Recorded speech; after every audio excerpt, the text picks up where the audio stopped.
Good morning. This is Binghamton Now. I'm Bob Joseph, and a very special hour where we're joined by the two candidates for mayor of Binghamton, the Republican candidate Jared Kraham and the Democratic candidate Joe Burns. Election Day is coming up in 6 days. Already early voting is underway. Gentlemen, thank you so much for being with us. I know this is it's been a busy time the last several months for each of you. The next few days between now and Election Day also will be busy. Thank you for taking an hour out of your campaign and out of your busy lives to be with us today on WNBF. Thanks, Bob. Nice being here, Bob. And let us begin. We had a coin toss right before the beginning of this segment, and ultimately, Mr. Kraham, you won the coin toss, correct? That's correct. And so you decided that you would go second, and so Mr. Burns will give the opening statement in our discussion of city issues. Well, good morning, Binghamton. Thank you all for listening. Pleasure to be here. I'm Joe Burns. I'm running for mayor. As I've met many of you going door to door, probably a couple thousand of you around the city. I am the councilman on the south side in the 5th District. And for those of you that I missed at the doors, you probably got my door hanger. But for those of you that don't know me, I'm from Binghamton. I grew up on the west side of Binghamton. My wife and I both grew up on the west side. We went to Catholic Central High School, went to the prom together. All three of our children have graduated from Binghamton High School. And it was as a young teenager, I got involved in politics. I worked on the Robert Kennedy campaign, and I've been involved in politics ever since that time. I went off. I had a 25-year career in the movie and television business, where that is where my managerial skills were put to use. I started out working, my first jobs was, I was a dishwasher over at General Hospital. I was a paper boy on the west side first. Then I was a dishwasher at General Hospital in high school. And I was working on politics even then. I ended up in the TV business. I ended up as an assistant director for people like Martin Scorsese and Oliver Stone. And it was my managerial skills that allowed me to be hired over and over again on top movies and TV shows. Now, I retired early from that. I was very successful. And so I ran for city council when the seat opened up. And since I've been on city council, I've had an active role in all of our departments. And I've worked on major projects like our sewage treatment plant. And I've watched this administration, their managerial style and their approach to that, which has always been my way or the highway, and that's going to end now. So what specifically prompted you to decide to run for mayor this year? Well, having been on city council, and I've had an active role in all of our departments, that I could see working on city council that we've been so divided within our city and there's people that feel left behind, and I've been the only only nonpartisan member of city council. So I've been the bipartisan person. We just passed a budget the other night. So you think it's time for a change and that you're the appropriate person? I am the bipartisan person. If anything's passed in city council the last couple of years, it's because of Joe Burns voting for it. Thank you, Mr. Burns. Mr. Kraham, your opening statement. Thank you, Bob. Good morning, and thank you, Mr. Burns, for joining us here today. My name is Jared Kraham, and I'm running for mayor to continue delivering results for residents. Over the last 7.5 years, I've served at City Hall as deputy mayor alongside Mayor Rich David, playing a leading role in many projects that improve our neighborhoods, the issues that matter to neighborhoods and families. We've delivered balanced budgets. We've delivered 6 consecutive years of tax cuts for hardworking homeowners and small businesses. We've paved more than 80 miles of city streets, which is more than half of the city, and demolished more than 120 boarded-up eyesores. We've made these investments and we've delivered these results for families in Binghamton. And I'm running to continue that progress, continue that momentum, and make sure that Binghamton continues its progress in a lot of these areas. I'm the only candidate that's been endorsed by the Binghamton Police Union. And when I've talked to families on their front doors across the city of Binghamton, crime and public safety is their #1 issue. I'm running to support our first responders. I'm running to make sure that our streets are safer for children and families. And I'm running, as I said, to continue the momentum. As I said in previous debates, there may be 2 candidates participating today, but I believe that I'm the only candidate with the track record, with the experience working on city issues that will be able to deliver results in the next 4 years as the next mayor of the city of Binghamton. And I'm excited today, Bob, to talk about the issues facing our community. Thank you so much, Mr. Kraham. And I'll pose the first question to you, Mr. Kraham. At the moment, here as we are 6 days before the election, what do you believe is the most urgent issue facing the city of Binghamton? So we look ahead to the start of the new year. It's public safety. So when, again, as I said, is when I talk to residents, and that's not, me coming up with that, that's what I'm hearing from people as I talk to going door to door, talking to thousands of residents. People want to feel safe in their neighborhoods. They want to make sure that where they are raising their kids is safe. We have challenges with crime and drugs in the city of Binghamton. That's no secret. And I've outlined a very specific plan to address issues with crime and public safety, working with members of the Binghamton Police Department to accomplish those goals. I think we need to add patrol officers to our streets. Last year, the city of Binghamton Police responded to nearly 60,000 calls for service. That means that officers are responding from call to call to call and cannot engage in the proactive community policing that everyone agrees is critical for success when it comes to public safety. Mr. Burns, what do you believe is the most urgent issue that you would have to address for the city of Binghamton if you were elected mayor and you become the next mayor of Binghamton on January 1st? Well, Bob, public safety, of course, would be #1 priority for me as mayor.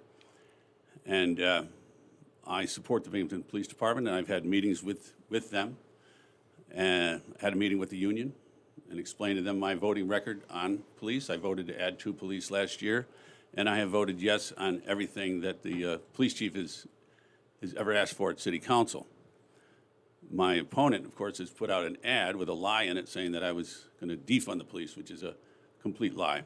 I have no intention of doing that. However, we do have a crime problem. We have a gun problem. We had a gun situation on the south side last evening. We've had a shootout in front of the schools, in front of our high school. We had a shooting at Columbus Park. So we have to start looking at the root causes of crime.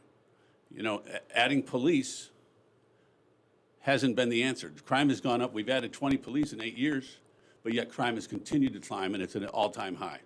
So we need to start looking at this in a different way, in a progressive way, where we can take a look at the poverty in our city. The housing is the next situation, public safety and then housing. So public safety isn't just police. It's about giving people a good place to live. It's about fixing up, revitalizing our neighborhoods and letting the children know. And I might add that the first thing that this administration did when they came into office was to cut the Youth Bureau. The Youth Bureau was working with kids for anti-gangs. They were teaching kids how to read. They were working with the young children. And the first thing that this administration did, they said, this is not a good idea. And so I'm going to bring that back. Mr. Kraham, do you have any specific new approaches that you would pursue if you become mayor to addressing our crime problem, the issues of violence, guns on the streets, and other assaults that happen, where in some cases, in some parts of the city, people actually are afraid? Are there new initiatives that you would like to see employed by Binghamton Police? Sure, and I think a lot of it has to do with an expansion of what we know works. Community policing works. Officers working side by side with residents to solve crime challenges in their neighborhoods. That means additional resources. It means additional officers, because if we have officers that are just running between calls because of the volume that they receive on an annual basis, and I know, Bob, you covered the increase in police calls over the years, they do not have time to engage in the proactive community policing. That means getting out of their car, walking a beat, engaging in bike patrols, spending time to spend mentorship opportunities with youth. And a couple of things that Mr. Burns mentioned are just not true. The Youth Bureau in 2014 was converted into the Youth Success Initiative. We partnered with Dr. Albert Penna, a longtime Binghamton high school principal and someone who's been elected to the school board and from all neighborhoods in Binghamton is a highly respected educator. We worked with him to retool a lot of the city's youth programs, and the city is making its biggest investment ever in youth programming with construction of a new youth and community center at Columbus Park. Mr. Burns voted against that proposal just recently. So youth are the key, but also as it relates to public safety, we have to expand resources for our Special Investigations Unit Task Force. This is the group that was formed about 20 years ago, multi-jurisdictional, that's taking dangerous narcotics and guns off of our street. They're highly successful. They've received statewide recognition, and we need to invest even more resources in that. It's 9:19. We're speaking with the candidates for mayor of Binghamton on like this to respond Wednesday to that. morning on WNBF. Mr. Burns. Yes, he's saying that I voted against the new Youth Bureau. And I gave, you can look up the city council meetings. I gave 2 speeches, 2 meetings in a row, that I voted against the way they're financing this new youth building, this new youth community center, because St. Mary's Youth Center, their community center, which is 100 yards away from where they want to build this new building, is now for sale. And it has everything in it. We're going to spend $7 million on this new building, and St. Mary's has everything in it that we need. It's got 4 classrooms. It's got a gymnasium. It has a community room. It has a new kitchen. And they just spent $200,000 upgrading the inside. So I propose that we put this building on pause and we start negotiating with St. Mary's. It's 100 yards away from where they want to build the building. So it's complete nonsense to say that I'm against it. I was on the police collaborative when this initiative came up. I voted yes on that. I voted yes in city council for the youth building. But then St. Mary's came up for sale, and they've completely ignored this. We're speaking with the candidates for mayor. Let's continue talking about police, but this time the efforts that have been made toward police reform. It became a very big issue locally and nationally. Last year, Governor Cuomo required cities, all communities with law enforcement agencies to come up with certain plans toward police reform. Mr. Burns, what do you think of what's been done so far and going forward, starting in 2022, for example, under a Burns administration? What else could be done to reform law enforcement to both protect the people of Binghamton at the same time to make sure that all of the 45 to 50,000 residents here feel that they're included and represented appropriately by the police department? Well, I will keep the police collaborative alive and allow citizens to be a part of that, the community leaders be a part of that. But speaking of the collaborative, we could have gotten a lot more done because he gave that order to begin that collaborative back in June. This mayor waited until January before forming the collaborative. So we didn't have enough time to have all the community to be a part of this collaborative, all right? So I will keep it alive. And, the police, again, I have a good relationship with the police department, and just because their union didn't support me, let's be real, they always support the Republicans. I don't know why, but I had a meeting with them. They know that I support them. They know that I have no intention of this, cutting the police department. And I'm going to work with the chief, and we will do everything that we can to make sure that we have a safe city. And it is vitally important, as I've been talking door to door, it's vitally important to me that we have a very safe city. Mr. Kraham, what are your thoughts on what has been done so far, developing the plan toward police reform, and what else would you look to do should you become mayor in several weeks? Sure.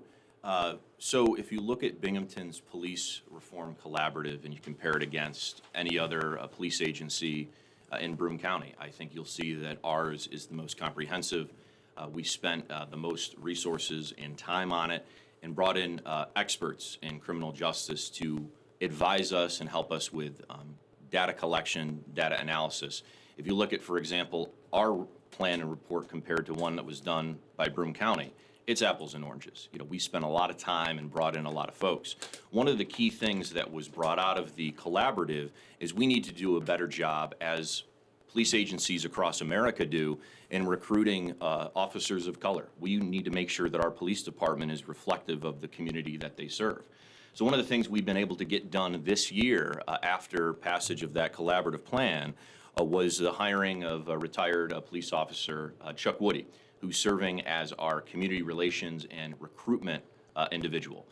We're already seeing yielding results from that full-time position that's focused on getting more applicants to take the tests and getting more applicants of color to take the police civil service exam.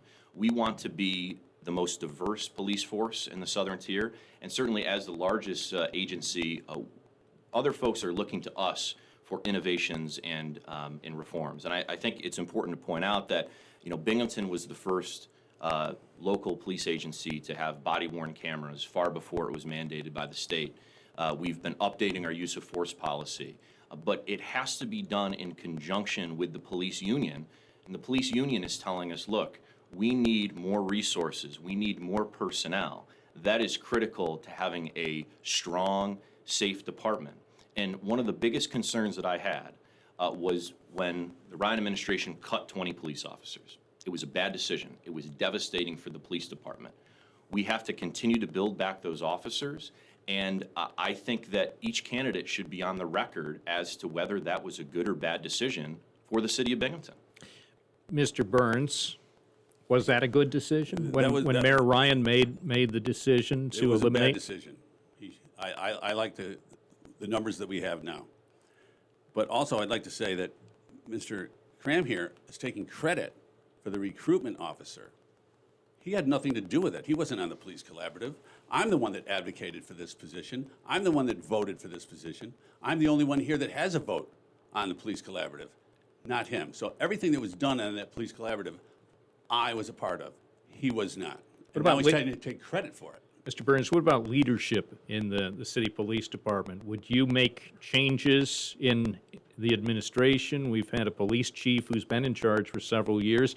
Would you make any changes at the top, or make any changes in the structure with the assistant chiefs, the way the positions have been set up over the years? There have been technically 2 assistant chief positions. I believe one is still unfilled. Do you have any vision of structural changes at the top of the Binghamton Police Department?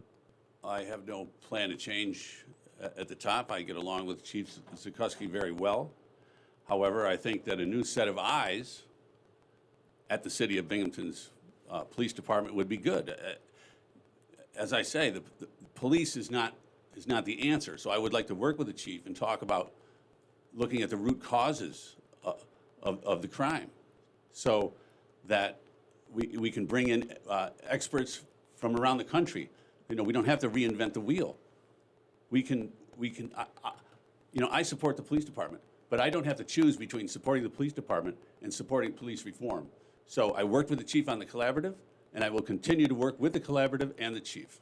And Mr. Kraham, in terms of leadership of the police department, both retaining the current chief and possibly making any other changes in the organization of the city police, would you envision or consider making any changes as mayor? I think you always have to look at that. I think, number one, the types of management that the police department needs is evolving. And I think when I say types of management, I mean that, you know, we need more leadership in positions like crime prevention.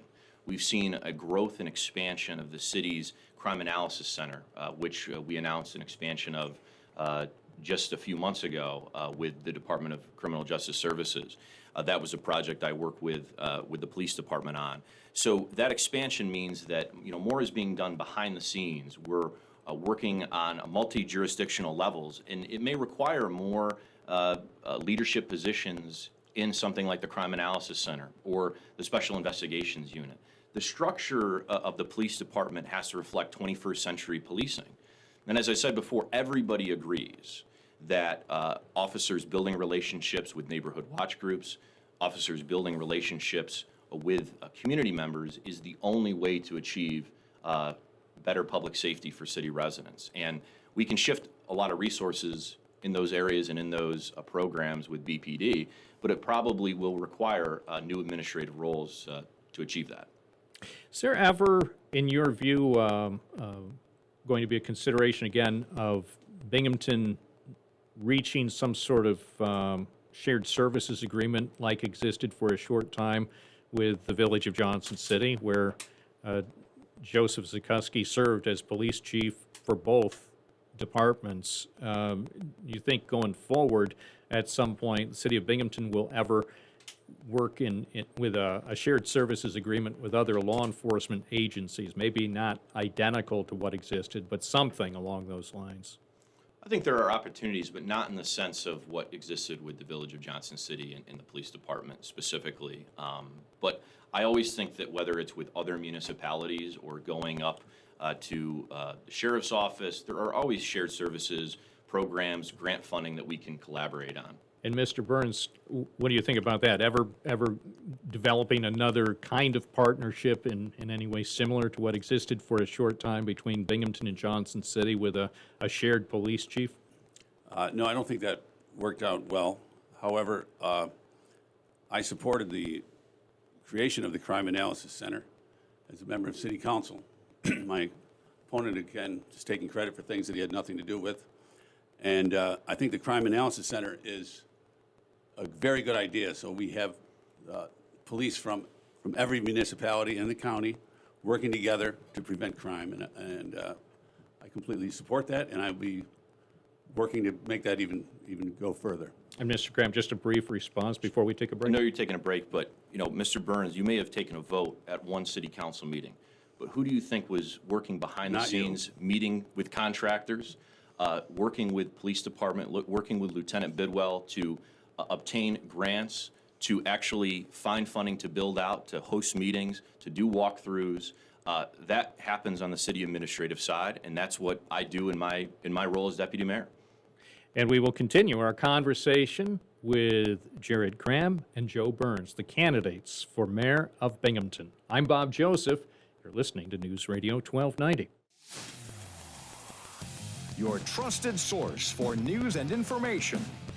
You're listening to Binghamton Now with Bob Joseph on News Radio 1290 WNBF.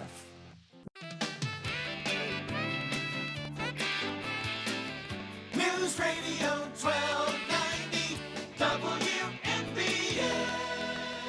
It's Wednesday morning. We're live on WNBF at 9:34. I'm Bob Joseph. Our guests in the studio are the Republican and Democratic candidates for mayor, Republican Jared Kraham and Democrat Joe Burns. And we're going to try to cover a few other topics in our final segment here.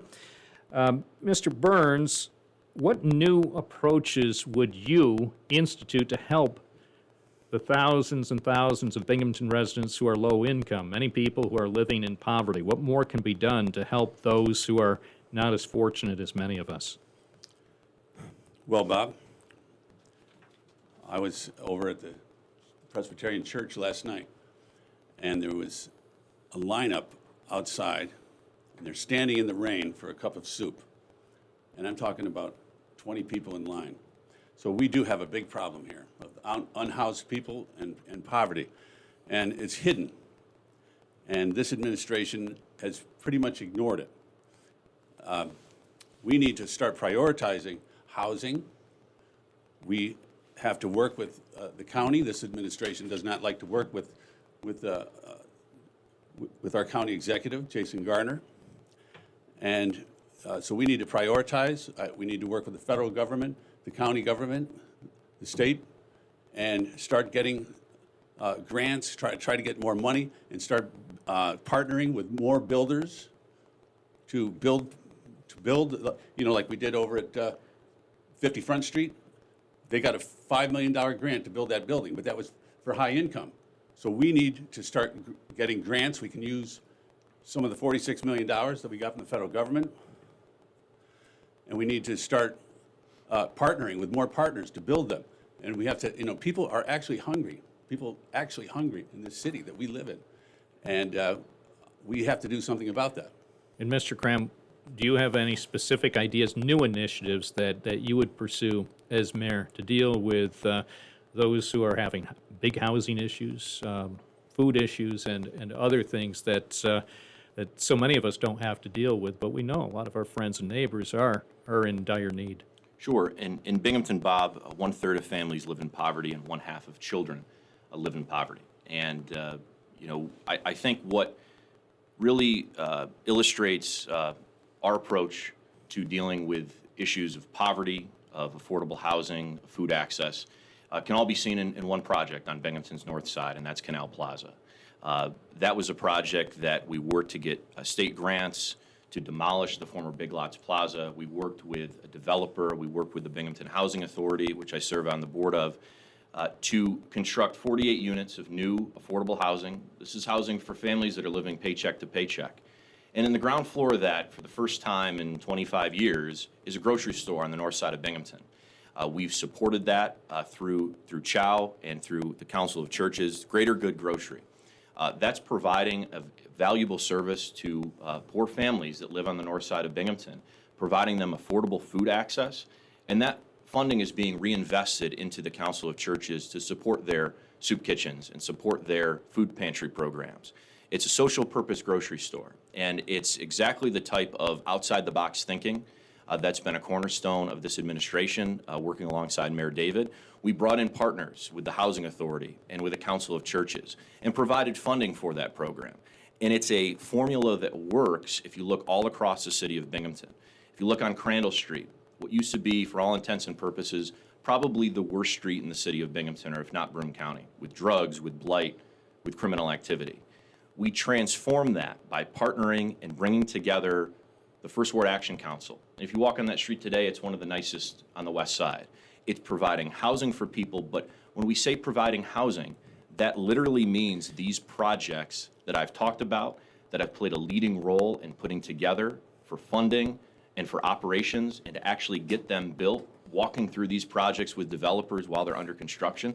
That's the type of leadership that we've delivered these last 8 years, and that's the leadership that needs to continue. Let's shift from the neighborhoods to downtown. For nearly 4 decades, the Boscov's department store on Court Street has been heavily subsidized by the city. It all began back, I believe, in 1984 when Democratic Mayor Juanita Crabb succeeded in persuading Albert Boscov to locate a store in a downtown business district, which was not typical of the Boscov's business model. But here we are 37 or more years later, and Boscov still has what many would regard as a pretty good deal with the space that it leases from the Broome IDA. So it's subsidized, and Boscov's continues to have, some would say, a big advantage that other businesses in Binghamton don't have. Is there, in your view, Mr. Kraham, any reason to explore changing the arrangement that exists between Boscov's and the city and the county? Well, certainly the arrangement or the project will be changing based on what we announced regarding new development of the Water Street parking garage, in the sense that we're going to provide a brand new parking garage for patrons of Boscov's and for all of the downtown businesses, as well as new housing. Boscov's is invaluable for downtown Binghamton. Forbes recently highlighted Binghamton as one of only a handful of communities in the country that has a department store in their downtown. Boscov's brings in hundreds of thousands of dollars in sales tax annually. It supplies hundreds of jobs and is an anchor for the downtown business district. And if you talk to merchants up and down Court Street, they will tell you that having Boscov's there brings in folks from outside the city of Binghamton to shop, they're going to go to an Ellis Brothers. They're going to go to one of our local eateries or taverns. So it is an anchor. It brings in folks from outside of the city of Binghamton, and it's critically important to have in our downtown moving forward. Mr. Burns, would you consider re-examining the deal, the nature of the deal that Boscov's has had for nearly 4 decades? No, Bob, I would like to see a longer lease. They've been signing a 1-year lease now for a few years, and we always live on this threat that Boscov's is going to leave us, and we keep bending over backwards to keep them. And I believe that we should keep them. I think that Juanita Crabb did a wonderful job bringing them here, and we should do everything that we can to keep them. Let's talk about the future of the Binghamton-Johnson City Joint Sewage Treatment Plant. It's undergone a major reconstruction project. Repairs were needed, upgrades were necessary for many reasons, including flood damage. Mr. Burns, going forward, now that most of the project has been completed in Vestal, what should the city do to try to make sure that operations are stabilized and people can continue to afford the services that are provided by the sewage treatment plant that's owned and operated by Binghamton and Johnson City? Well, Bob, first of all, that we spent way too much money building that. The last administration had left a plan. They had, the DEC approved it. My opponent here will talk about, he'll say that it was Band-Aids, he will, et cetera, but the fact is that we had a building that was going to be built for $150 million. First thing this administration did was a very Trumpish type move. No, we don't want that. We're going to do our own plan. I don't believe that they ever thought it would go to $300 million. It did. They also did not have, you talk about downtown and stores and small businesses. They refused to sign a project labor agreement with our local unions, and that caused all the labor. What did we spend, $50 million in labor? All that money went to out of town. That was our money that we had to borrow for our project, and all that money went out of town. It should have stayed here with our local unions. Mr. Kraham, what of the future of the sewage treatment plant? Already, indeed, a significant amount of money has been spent over the last several years. Still concerned that additional money will need to be spent to further stabilize the plant and keep it in good operating shape going forward, and also concerns about just the affordability for ratepayers in the city and elsewhere. Sure. Had the city not moved in a new direction, Bob, on the joint sewage treatment plant, we would have been in a mess in maybe 5 to 10 years. The plan that was on the books did not adequately address the issues at the plant. It was way too scaled back. It was connecting decades-old electrical systems to high-tech, cutting-edge biological systems. It never would have worked. And although the mayor led the effort to go in this new direction, the new direction was approved by a Democratic city council. It received bipartisan support. So it was not just one person's plan. It was the city's plan that moved forward with Democrats supporting it. As it relates to the future of the plant, as I've talked about many times before, the issues at the plant do not have to do with the employees who are there, do not have to do with the managers who are there. It's the governance structure.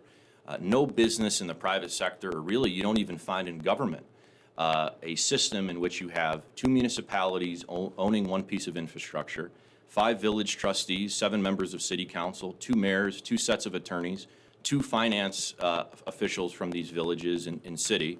Oh, and by the way, there's a 6-member board which is supposed to run sort of day-to-day operations. It's an archaic system. That system has to change.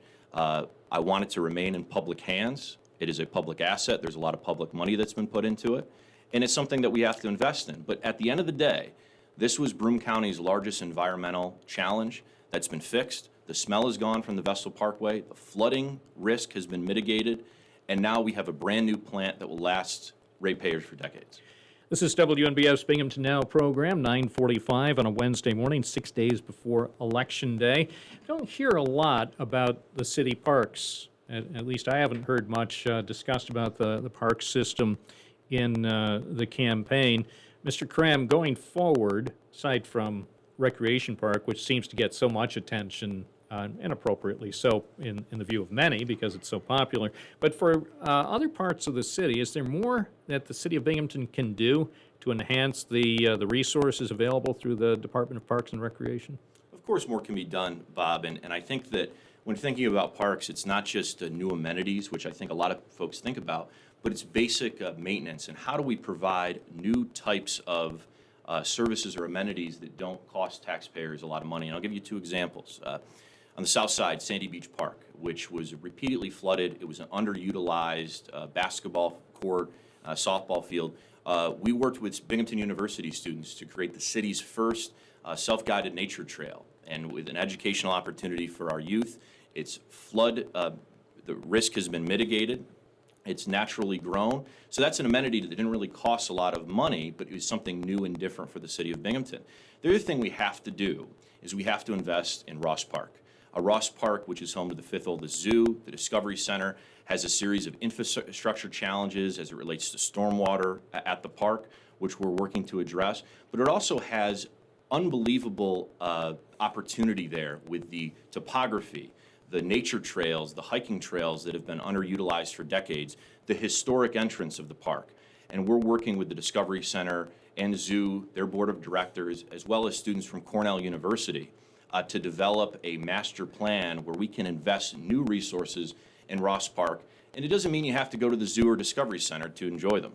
Mr. Burns, the parks in the city, especially some of the smaller parks that may not receive much attention but still are important to many Binghamton residents, what can be done, new initiatives?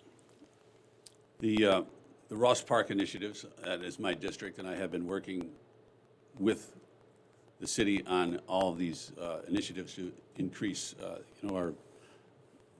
all the trails at Ross Park, et cetera, this whole thing that the Cornell University came up with. But we need to make sure, you talk about recreation park, we need to make sure that every neighborhood has a nice playground. Every neighborhood has everything that the children need. And we can't build exactly the playground that we had at Rec Park because, the amount of money that would cost. But there are some playgrounds around town that don't have the amenities. On the south side, in the 6th district, there was a playground where there was things missing out of the things that the kids climb on, et cetera. And so I was over there, I called the Parks Department, and they said that they would get it fixed up, and they did. But we can't ignore all the neighborhoods. We can't just take care of Ross Park on the south side and the west side at Rec Park. There's other neighborhoods that we have to take care of. Here's another topic, and I need a brief answer from each of you. Mr. Burns, would you support an exploration of privatizing any existing city services? Any privatization that No. might be considered at all? No, I wouldn't. Mr. Kraham, what about you? Any existing city departments that could potentially be studied for some privatization? No, I can't think of any. It's 9:49. We are speaking with the candidates for mayor, the Democrat Joe Burns, the Republican Jared Kraham. Election day is coming up in less than a week. Early voting is underway. Now we'll have an opportunity for each candidate to provide a closing statement. Mr. Kraham, would you offer some of your closing thoughts and basically sum up why, as people look ahead, whether they're going to vote next Tuesday on Election Day or perhaps even today with early voting, why they should make you their choice for mayor of Binghamton? Sure, Bob, and thank you for hosting us today. I think at the end of the day here, we need experience in the mayor's office. We need an individual that has a track record taking projects off the drawing board and making them a reality. For more than 7.5 years, I've served as deputy mayor working alongside Mayor Rich David. Residents have seen the change we've been able to deliver as it relates to infrastructure improvements, investments in their neighborhoods, tearing down those blighted properties they live nearby or have to drive by every day. They've seen the tax cuts we've been able to deliver in 6 consecutive years. And they've seen Binghamton take a leading role in economic development and job creation in the region. That's results, and results matter. And I've played a leading role in a lot of those projects. I want to see that momentum continue. Now is not the time for on-the-job training in the mayor's office. I think it's incredibly important that Binghamton's next mayor be focused on local issues, be focused on the projects that matter, and I have a long track record dealing with these issues, getting results, and seeing projects to completion, and that's why I want to be the next mayor of the city of Binghamton. Thank you, Mr. Kraham. Mr. Burns, your thoughts on why you would be the better choice to be mayor of Binghamton? Well, Bob, my priorities as mayor is public safety and infrastructure and revitalizing our neighborhoods. And the very unions that created our middle class, the very unions that are going to help me revitalize our neighborhoods, have endorsed me. I've been endorsed by the carpenters. I've been endorsed by the AFL-CIO. I've been endorsed by the Trade Union Council. I've been endorsed by the very people that pick up your garbage and clear your roads, the Teamsters. So the managerial skill that he's talking about, the union that actually does the work in the city of Binghamton is not supporting my opponent. So, and he's saying on-the-job training, he keeps taking credit for everything. You know, paving roads is what every mayor does. And when I worked with the mayor about doing Vestal Avenue, for instance, on the south side, I didn't work with Jared to do it. I worked with the mayor to do it. And he says that he's the deputy mayor, but the deputy mayor position doesn't really exist in the city of Binghamton. He is the assistant to the mayor. That's what's in the budget. That's what's in our charter, and that's what it says on his paycheck. But he misleads you, just like he does in the commercials against me, the lies that he tells on the commercials. He's misleading you, and now he's saying he's the deputy mayor to mislead you into thinking that he's more important than he really is. So the truth to Mr. Kraham doesn't really matter, does it? Would you like to respond to that? Mr. Burns, my position has been known as deputy mayor for decades. Joe Garbarino held a position. He called himself deputy mayor. Tariq Abdelazim, who you wrote a big check to when he ran for county executive, called himself deputy mayor. And it's been called that in the press, again, before I even held the position. It was not invented by me. He takes credit. He stands in front of a piece of equipment on a street and says that he's on the front lines of paving the road. He had nothing to do with the paving of the roads. This is the mayor and this is city council, and that's the end of that. So he keeps on taking credit for things that he shouldn't. I think voters in the city of Binghamton have seen the results of this administration. I've been endorsed by Mayor David. He recognizes my important role in this administration. He recognizes the important role that I have in getting things done and working behind the scenes, behind the camera, to get things done for city residents. Those are the results that I've been able to deliver. And again, don't take my word for it. Just ask Mayor David who he's supporting in this campaign. Here's a really quick question. It has to be really quick. And you may not have thought about this. Maybe you have. Mr. Burns, who would you appoint to be your executive assistant if you become mayor? I have not decided on that. Mr. Kraham, have you decided who most likely would be your executive assistant should you win the election? I have not decided, but I can tell you it will not be someone who used to work for the Ryan administration. We'll see if Mr. Burns can answer that the same way. There is nobody in the Ryan administration that is going to be working in my administration, at least as my assistant. There might be people in the Parks Department that are still there, but this is my administration. And again, that was one of his commercials. He tried to lie to say that they are somehow connected to me. They are not. Gentlemen, we are out of time. And Joe Burns, the Democratic candidate, Jared Kraham, the Republican candidate, I really appreciate your time. I wish you both luck, and I fully expect we'll have both of you on the program in the future because we all care about the city of Binghamton. Thank you so much. Thank you, Bob. This was All fun. right. Thank you, Bob. You're listening to a special edition of Binghamton Now on WNBF and WNBF.com.